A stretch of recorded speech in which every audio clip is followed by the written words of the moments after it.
Ja, hallo, hier ist wieder euer Roy. Ich wollte euch heute mal zeigen, was ich Schönes zu Weihnachten gekriegt habe. Nämlich diesen schönen Gegenstand hier. Und da haben sie für mich gesagt, hör mal Roy, alles Gute zum Fest, ne? Hier ist dein Nussknacker. Jetzt habe ich direkt gedacht, das ist doch kein Nussknacker.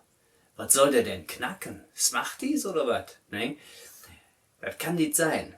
Ich habe von Anfang an den Verdacht gehabt, dass es sich hierbei um eine Bauchrednerpuppe handeln könnte. Ne?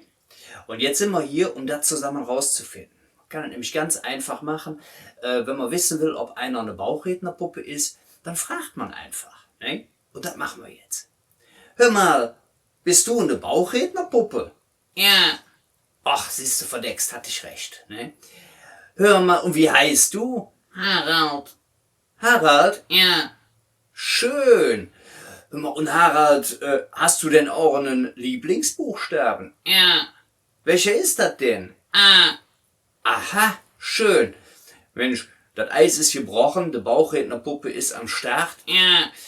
Dann wollen wir doch auch direkt noch die Neujahrsgrüße loswerden, oder? Ja. Harald. Ja.